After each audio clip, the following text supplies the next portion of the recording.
Our world has real people with real problems. Let's talk about it.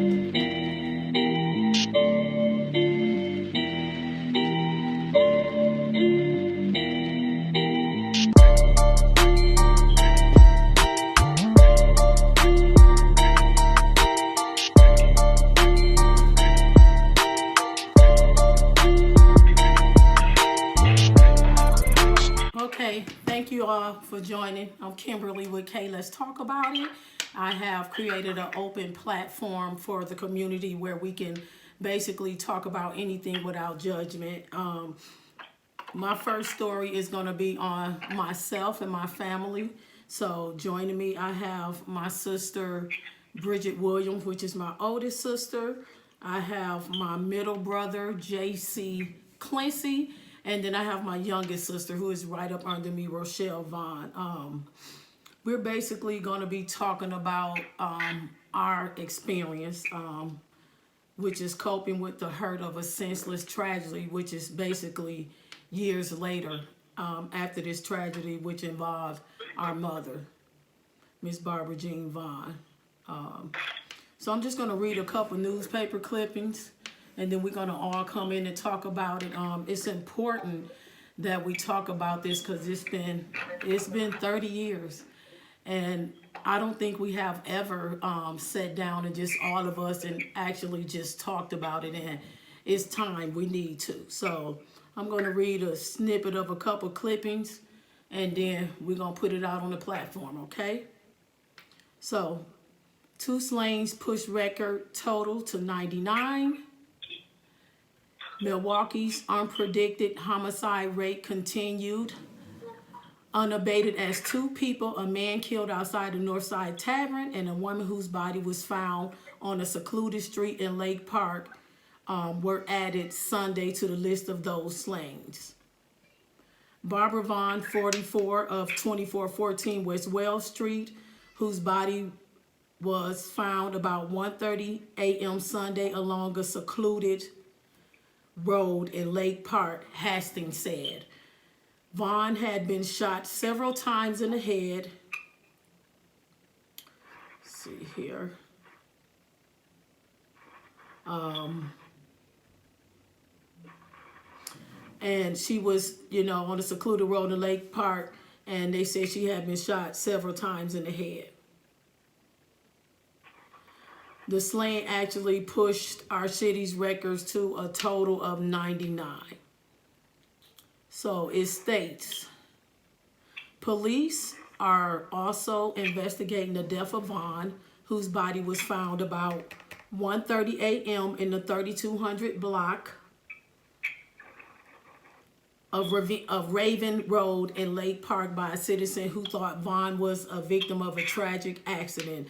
Hastings said it appeared that Vaughn had been killed somewhere else and her body dumped along a secluded road. While no clear motive has been established, Hastings cited some history of violence with family members. When you shoot someone multiple times, it indicates some pent-up anger and emotions, is what Hastings said. Relatives of Vaughn stated a mother of 8 described her as a kind woman whose purpose of life was to do good for others. She was a giving person, is someone who needed something to eat, ran out of money for food. She would help them, said Vaughn's oldest son, William Charles Chatfield. What happened to her was tragedy. What else can I say except it's wrong that a woman who was a good mother should be found laying someplace the way she was. I'm just going to go to what happened at the end of the story when they got acquitted. And it basically states, jury acquits two and woman slain. He was proven to be a pathological liar, said one juror, who asked that not be identified by name. The juror, a local business owner, said Freeman's testimony was only the bit of evidence presented that placed Wiley and Moore with Vaughn in a car in which she was killed.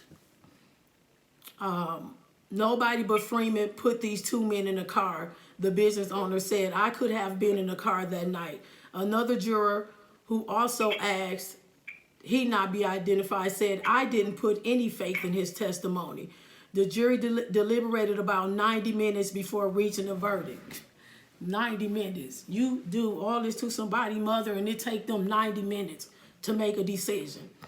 The juror said each of the 12 came to the same conclusion with any persuasion among themselves. They discussed the case thoroughly and found that the prosecutors failed to prove Wiley and Moore were guilty. The jury said it was a heinous crime. The business owner said, but the only thing the state provided to me was that a woman was killed and she was killed in that automobile. But jurors said they were not persuaded by Randall's statement to the doubt their original decisions. Wiley's attorney, Martin Kohler, said the defense tried to show that Freeman, not Wiley, killed Vaughn.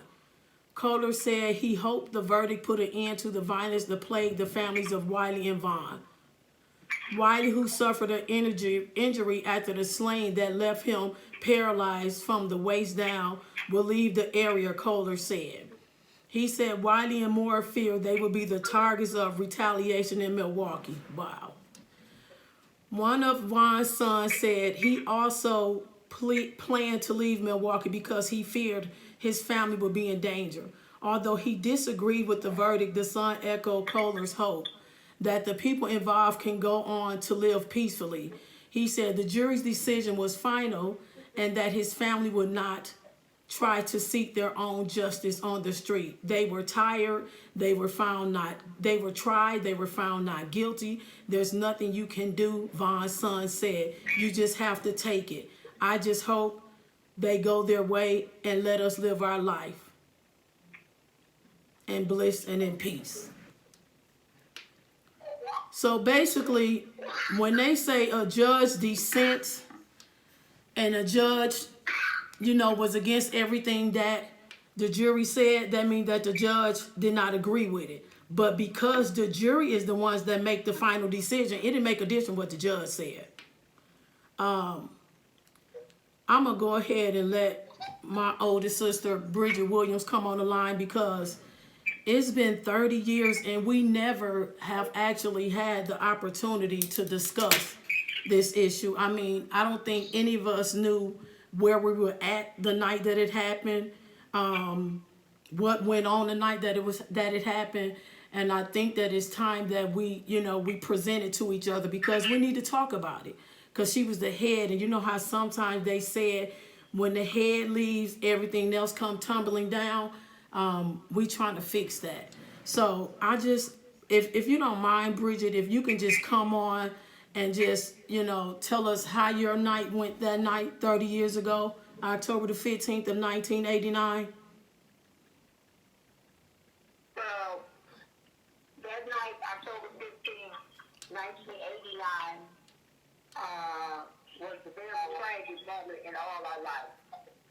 My mother, Barbara Jean Vaughn, had 8 children. She loved her children.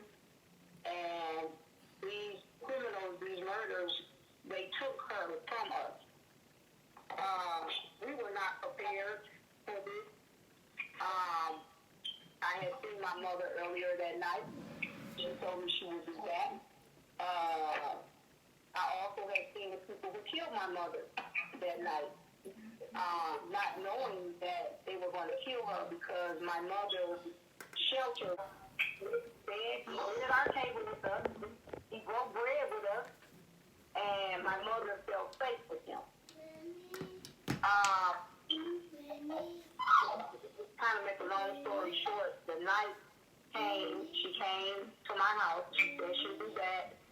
She never came back. 3 o'clock in the morning, I got banged at the doors, police in my house, detectives, and they were very rude, they were very disrespected my home, and it was a very tragic night. They told me, you need to come with us. When the last time you saw your mother, and this and that. And I told them, I went at 3 o'clock in the morning, I told them my mother came over on a motorcycle, and this and that, and whatever. But anyway, they took me straight to the morgue. When I pulled up in front of the morgue, they told me we found the body and we think it's your mother. It was very, very hard to go identify my mom. They showed me some pictures, this and that. I still wasn't prepared. I was in denial. So I called my older brother, William Chatfield, who came down and identified my mother's body. That night was terrible, terrifying. I came back home. They had arrested who's my husband now because it was a motorcycle in front of our house, and they figured that he knew something was going on or whatever.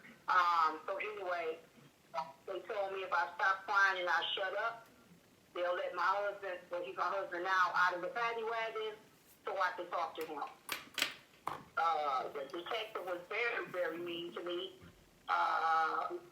very rude to me. And, you know, someone who loses their mother and that kind of, the way she died, you think you will have more passion for somebody because that is your job. But anyway, I left and I went to my house, the house where my mom stayed. My sisters were there. I looked for ID and stuff like that to try to prove that it wasn't her. Make a long story short, it was her. I went back home. I don't think I slept a day. Just in a trance. It was just a trance, you know. And for my little sister and them, to see them, you know, young as they was, it was terrifying. I had issues going on in my life. Everything, you know, was just off track. My mother was the person who holded everything together. Like my sister said, she was the key to the door, you know. She took care of everything. She made sure everything was right. Holidays, everything. She made sure it was right, even though we were grown. Some of us. Well, two of us. Well, so it was very, very terrible. Today, I can't talk about it. It still hurts.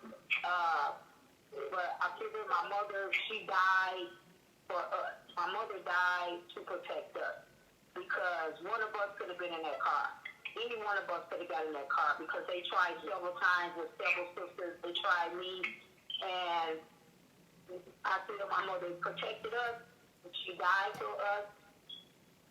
And that I do forgive these people who did this to my mother, so I can go on with my life. You know, it tore us up, and it took us years to try to get it back together. We are now still fighting to put the pieces back together. Exactly. We still holding on to each other. We holding on to the little bit that we got. We still haven't came above that, and we probably never will.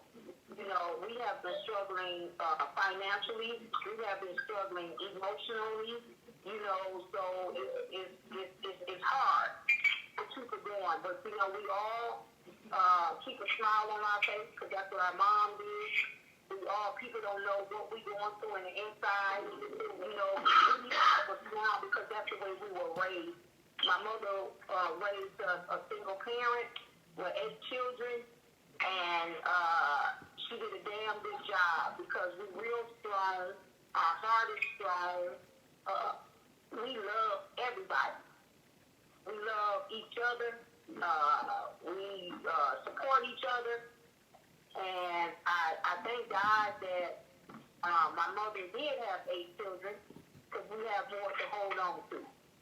You know, but our life has changed, and it'll never be back the same. I know a lot of people, you probably lost their mom or their parent or a loved one, but I always feel like preparation is something. If you got cancer, you prepare. You know you sick. You know you're going. You know we know what's going to happen. But for somebody to shoot you multiple times and do those terrible things to you, you know, you never be prepared for that. And, you know, big sister, I don't mean to interrupt you. I just want to ask you a question because I know at that time I was 17. You 8 years older than me. So were you 25? How old were you at that time? I think I was 24. I So, think I was 24 so, years old. I think I so, was 24, maybe 5, I can't remember. so here you are, 24 years old. You have 3 children yourself, and then you get this news about your mother, and then you have 4 teenager young sisters. Tell me how things went for you after that, because I could imagine that was extremely hard for you. But and I also feel like you had to sacrifice so much at such a young age, but I'm more grateful to God than anything that you were there to prepare us. Because had I not had you, I wouldn't be where I am today. So I really, really want to just thank you for that, sister. I always try to give you your flowers while you're here, because you have always been my number one role model. I have never been one of them young ladies. You know how when you grow up and you hang with people and you want to be like them. I have never wanted to be like anyone in life but you, my big sister. And so I just want to thank you, for sacrificing. You had to sacrifice your whole life for us. So can you just explain to me how that went for you when you had to do that as well? It kind of goes both ways, because I always had the support of my sisters and my brothers. As I say, I had my own issues of my own. I am clean. I have been clean for 18 years. My family supported me through this. My sisters, my brothers. Nobody ever knew I was using unless somebody told them. But I went through a storm without you sisters, without my sisters. It's 5 girls and 3 boys. Without my brothers, I would not have made it through.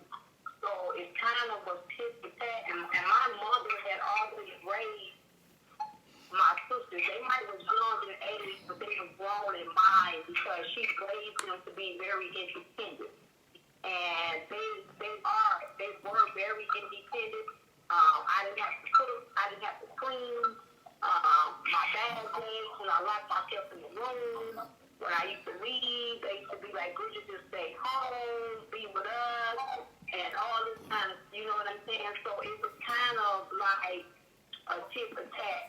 You probably felt your strength coming from me, but I also felt my strength coming from my sisters and my brothers. And it was very difficult. All the way through it, I got through it. You know what I'm saying? And that's why I can talk about it right now. And I tell anybody, like, my family supported me. If you ain't got support, you know what I'm saying? It's hard out there, especially as a drug user, especially, just going through anything. If you don't have no support, it's hard out there. And I might be still out there if I didn't have the support of my sisters and my brothers. And I know this. I have my sister Rochelle, who's online, who made sure when I was dressed top to the bottom, you hear me? My hair stayed fresh. My clothes stayed fresh.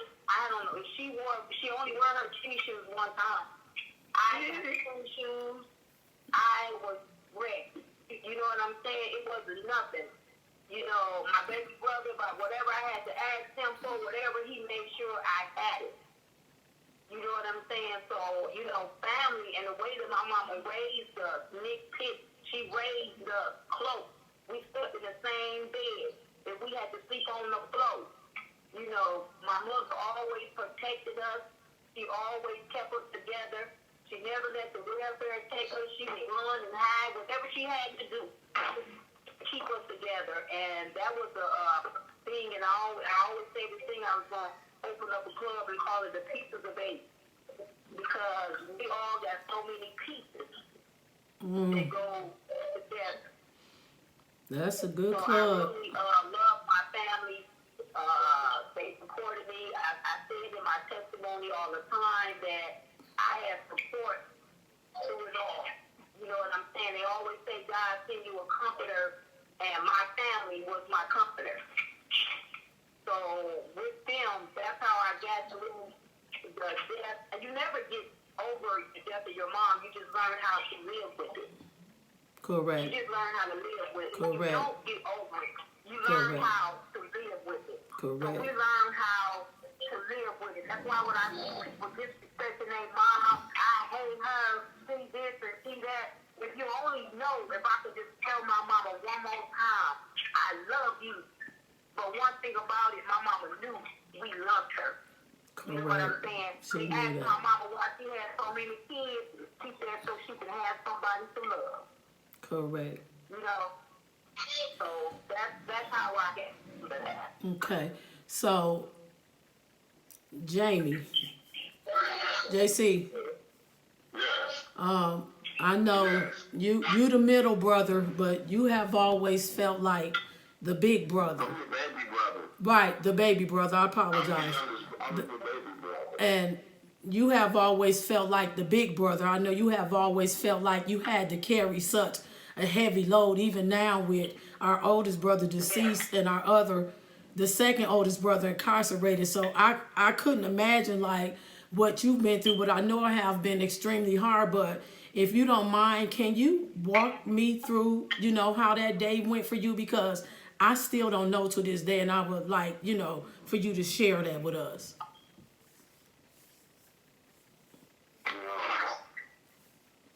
I was 20 years old last time. 20, right, because you're 3 years older than me. Yes. I was 20 years old at the time.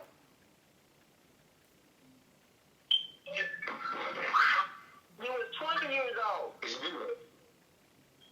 Huh? You was 20 years old. Yeah, I was 20. Okay. I got this. I can't hear you, Something I JC. never really talk about. Huh? I said it's something I really never talked about because it's such a hurting thing. I understand You that. know,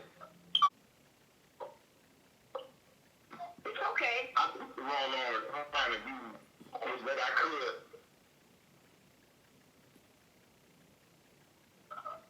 You know, Yeah. because Mama always said, she didn't have to worry about me. He gonna make it. He gonna take care of himself.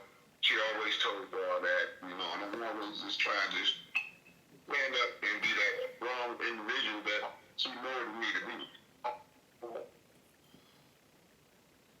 But at the time I was lost and confused, lost a lot. Just became a father. My son was only 6 months old.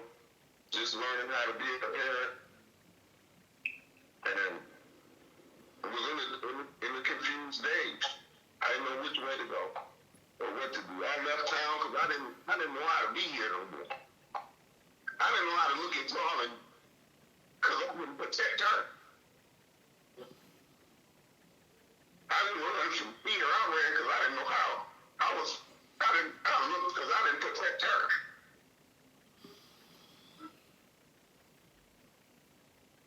And that really, I'm sorry. It's okay, brother. It's all right. I can't talk no more. Well, Okay. I want to say this, brother. Well, I just want to say this one thing, sister, if you don't mind. That JC, you have always had the heavy load on you. Even when we was growing up, even when Mama was alive, you always was the baby brother, but you always was the big brother, and you always felt that you was left out because Mama always felt that you was always independent. You always did your own thing. You always had it together. You always had your hustle. You know what I'm saying? From collecting cans to cutting grass to shoveling snow. And that's why Mama figured that you was all right.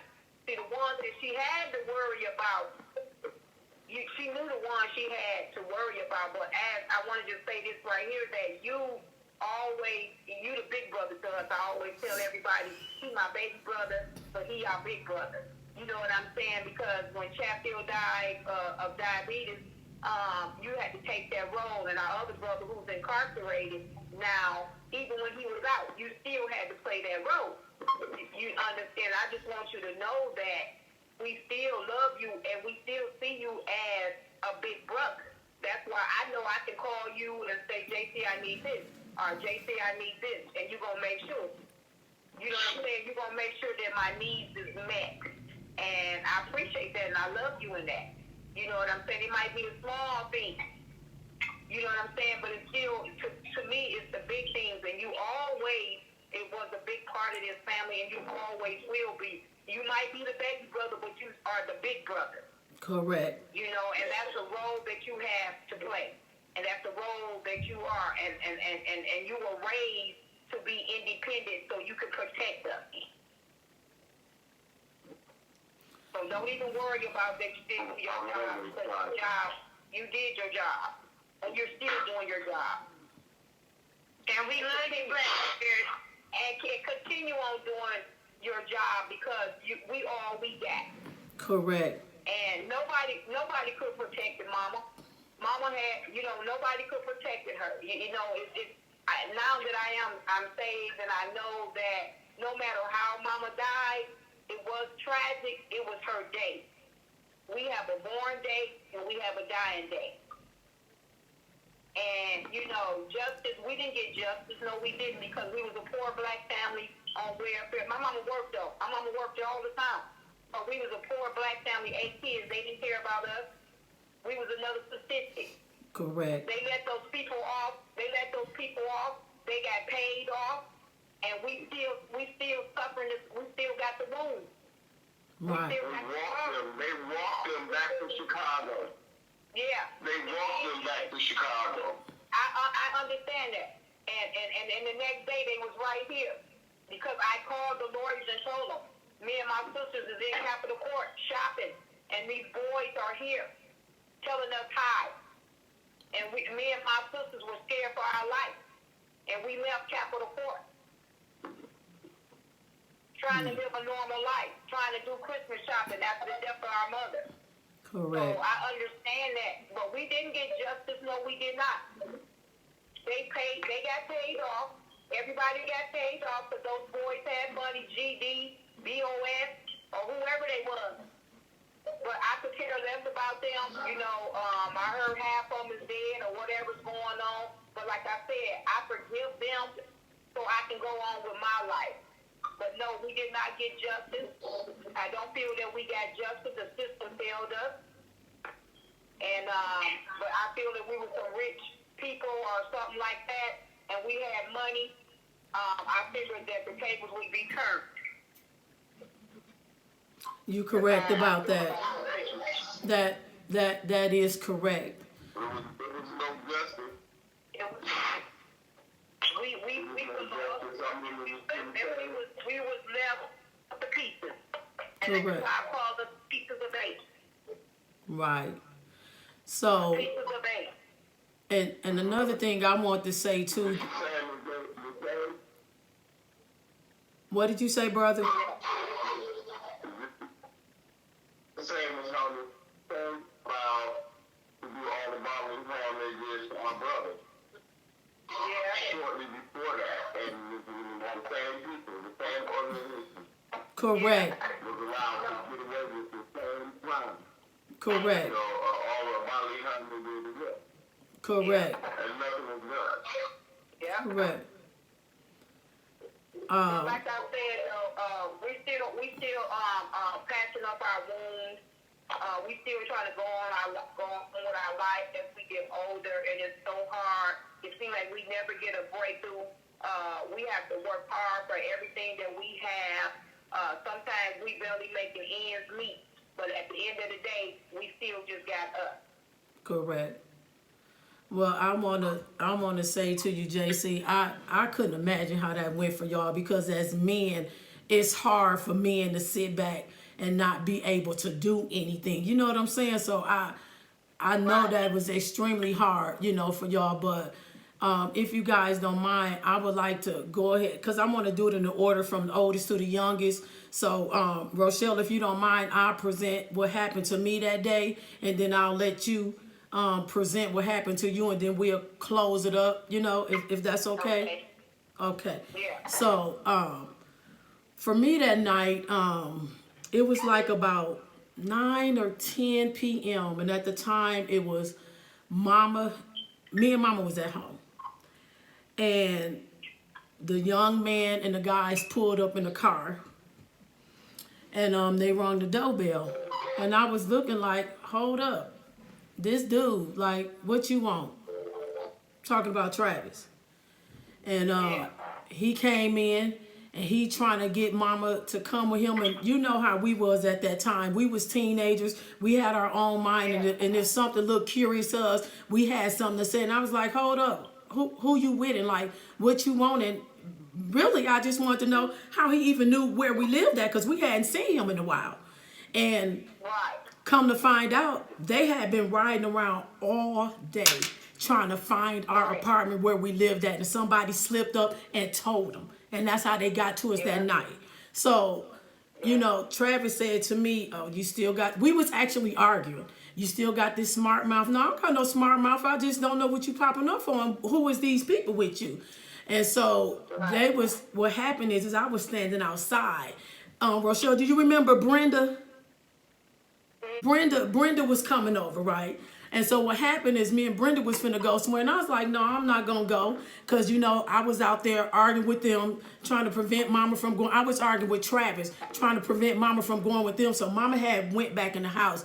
Me and Brenda standing outside. Dude step out the car. And, you know, he tried to swindle me. And I just really thank God that I wasn't one of them young ladies who jumped for a blunt or a drink. Because he was like, hey, y'all can come and kick it with us. We got this, we got that. And I was like, I don't know you. I ain't finna go nowhere with you.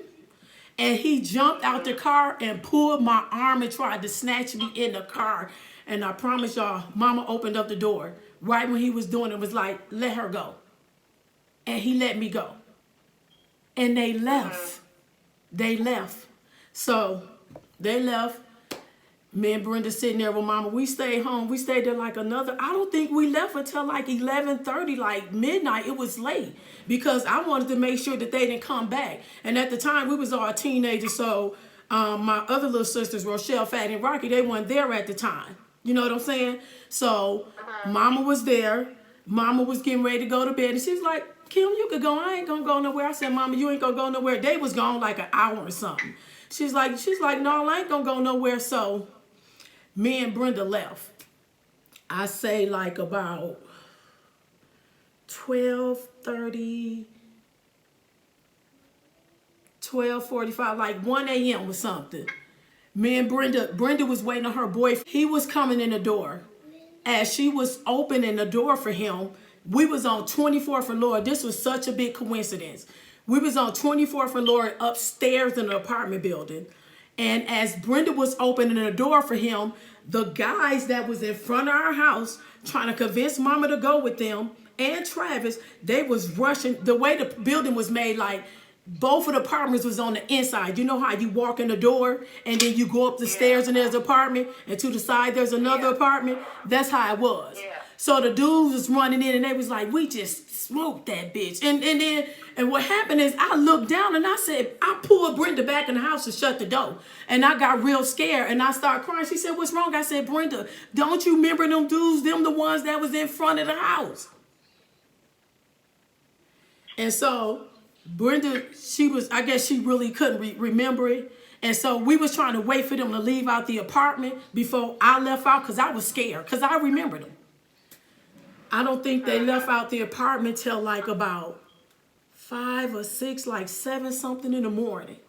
So I got up. I was on 24th and Lloyd. Brenda was still sitting there. I said, I got to go because something ain't right. I walked all the way home. I walked to 24th and Wells from 24th and Lloyd. About time I got on, what's that street? State Street, Bridget, where that bar was? Yeah. By the time I got on State Street, you remember that apartment building that Tone and Vern and all them used to hang in on the corner? Yeah. One of they girls hung out the window. She said, I'm so sorry, Kim, to hear what happened to your mama. I felt it when I was walking home. And I just looked at her. I ran up the street. I ran from State to Wells. By the time I got to the corner, Rochelle and Rocky was on the corner. They was on the corner. And Rocky broke down and fell out on her knees and started crying. And I was like, oh. You know, it was horrible. So then I walked in the house. People was in the house. Rochelle was in the house. People from the neighborhood and stuff was in the house. But I'm a stop it right here, Rochelle. I'm gonna let you go because it's getting a little deep for me and I'm getting a little bit emotional and I really don't want to go too far. So Rochelle, I'm gonna let you go so we can go on and close these doors and we'll end it on that. And then if we need to come back and talk about it again with our others and sisters and brothers, we'll do that. But that's how that night went for me. It was horrible. Go ahead, Rochelle. Well, the night for me was really horrible because I was at home after you left him. I came in the house. Okay. Me and Coolidge was at the house. Mm-hmm. Mama, I had this brother. She had the NJ. She was sitting in her wicker room. I had everything set up for her. It was her day off. She told me she was going in. So I said, okay. I went on in the room and laid down. At this time, it was like 7:30 p.m. I went and laid down. I ain't heard nobody come to the door. I didn't hear her leave or nothing because, you know, she would come and she would let somebody know when she was going out the door. Oh, wow. Not leave the house without letting somebody know. And that included her. So I say about 1:30 in the morning, the door opened, and I thought I seen her go past the door, the bedroom door, so I got up. Mm-hmm. And I'm thinking she came and just looked in the room to see if I was there. Mm-hmm. But when I opened up the door to go into the hallway, the whole house felt like a city morgue. Oh. It was freezing in the house. And what made me know something wasn't right, I looked for her under the bed. And when I looked for her under the bed and I rose up, I just started crying. And I started shaking. It was like something wrong. I went and got in the bathtub. Mm-hmm. By that time, my big sister came in and kicked in the bathroom door. I need Mama ID. They saying they got a woman downtown. And they whipped Mama ID on her. I need all Mama IDs. I kept up with all her information and all of that stuff. So I was able to go in the room and notice that there was an ID missing. Right. So at this time, it's all over the place. Now the police is at the door. I go to the door. Of course, I'm young. Kool-Aid is older than me. So, of course, there's an adult in the house. So me and Fatty is all right. Right. So when the man comes to the door, it's a white officer, it's a black officer, and he says, is this the residence of Barbara Vaughn? I said, yes, it is. Why? And who are you? Is an adult in the house. Kool-Aid was like, I'm an adult. Can we come in and talk? I'm like, where is my mother and how you know her name? Correct. So the white cop asked, did your mother, she's not here? I'm like, no, did you see who she left with? I said, no, she wasn't going anywhere. It was her day off. So the black cop asked me, well, did she have on a jacket or anything? So I was my church jacket. Yeah, I looked on the wicker chair and the jacket wasn't there. I said, she wear a jacket. I'm like, what color? I'm like, blue. He said, is some writing on it? I said, yeah. I said, Antiotic. The black officer turned around with tears in his eyes. He said, Baptist Church. Yeah. So then I got to freaking out and asking him, where the hell is my mother at? Before he can even get a chance to get the words out of his mouth, telling me she's not there, Chatfield is coming through the door. Yeah. To tell me to lay down the aisle. Chatfield came through the door. Yeah, I got disconnected. That's okay. Rochelle said that it's then got a little bit too hard for her. So I apologize to the community. My sister Rochelle, it's then got a little bit hard for her. But I'm just going to continue. I'm going to continue. I'm going to end it with my older sister and I. I do want to say that when I became an adult, I think I was probably about 21 because my son Shavion was born at the time. I was working at a factory way loud, and my sister-in-law was working there too, and a young man worked there with us as well. He this young man was with the teenagers that found Mama that night on that road. The viewers can see that it's still hard for us Yeah, after 30 yeah, years. yeah. And we Yeah. and have to maintain family. Yeah, it's hard. We have all got married, we have children, Right. and it's still hurting, and we still hurting. Right. It seems like Right. we can't get a breakthrough. Right. And it seemed like I said, there was no justice for us. No. We late on doing anything, like we kind of behind on everything, and it's still, it's a struggle. Correct. You know what I'm saying? It's a struggle for us, and like I said, after 30 years, it's still hard for us to talk about Correct. it. There's still so many pieces. That night affected all 8 of us. Correct. And we all got a part of the story, and we all was connected. And as I said, my mother died for us, so just like they tried to get my sister in the car, they tried to get me in the car. Right. They tried to get me in the car, they could get somebody, you know what I'm saying? Right. So they were out. These was people looking to murder somebody and for retaliation of something gang related That we didn't have anything to do with. And honestly, big sister, I just want to say, they retaliating for something that our brother really didn't have anything to do with as well. Yeah. But and something they was just something that they didn't even have all the answers. Right. To, but they walked away free. But actually, they didn't walk away free because, like I said, I heard that half of them were dead or died or something. One of them out the Burger King and got 30 years. Really? But you kill a woman and you don't get no time.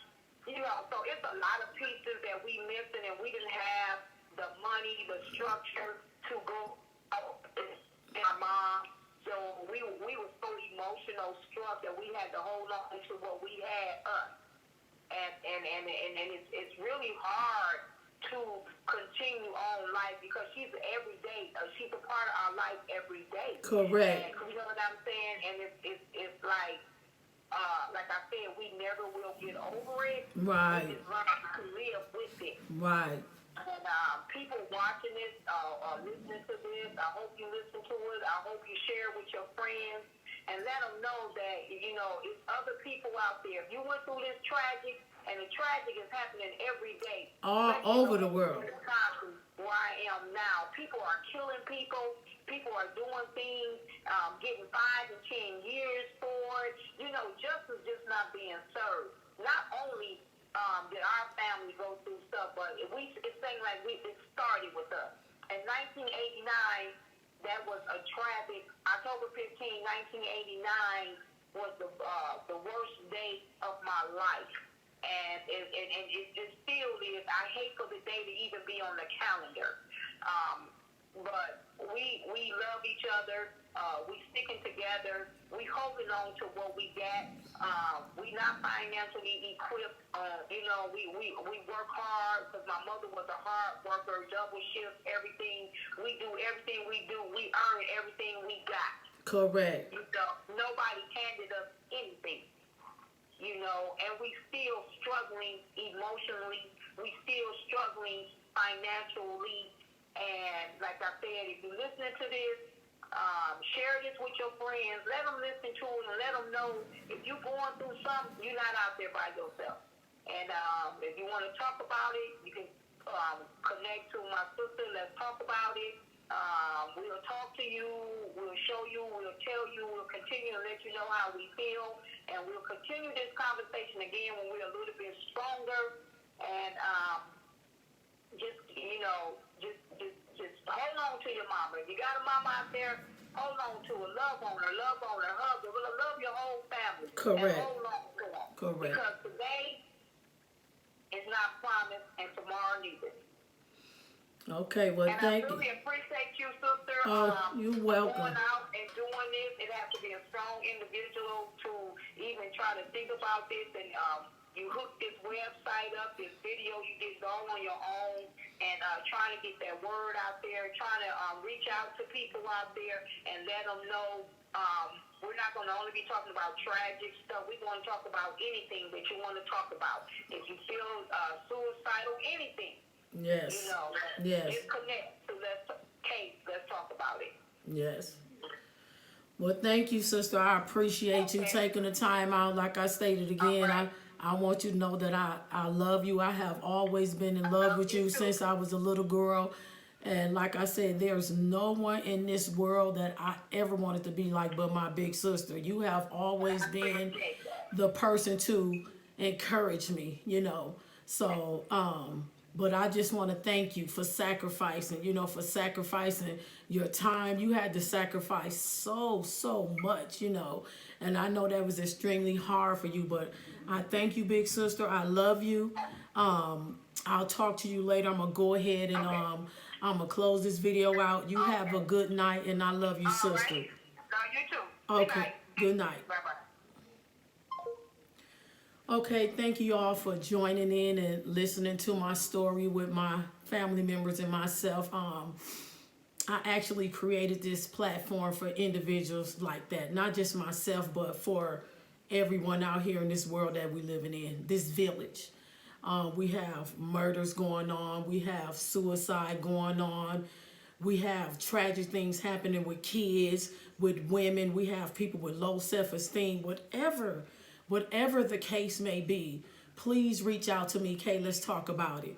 I built this platform for all of us, and I'm still learning as I'm going. It's a lot of stuff that I'm messing up on, and I'm teaching myself on as I'm going, but we'll get it, we'll get it together eventually. But if you go to my website, w.The,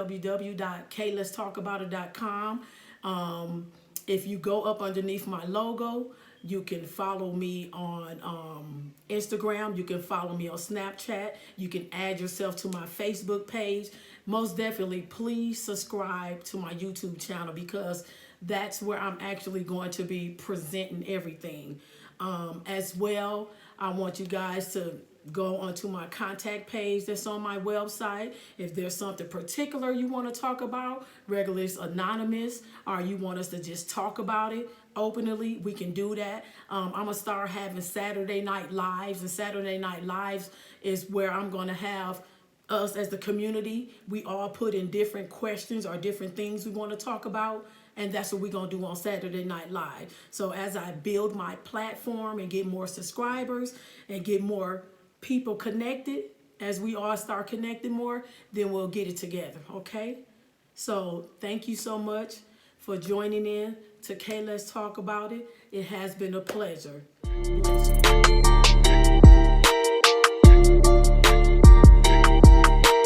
Our world has real people with real problems. Let's talk about it.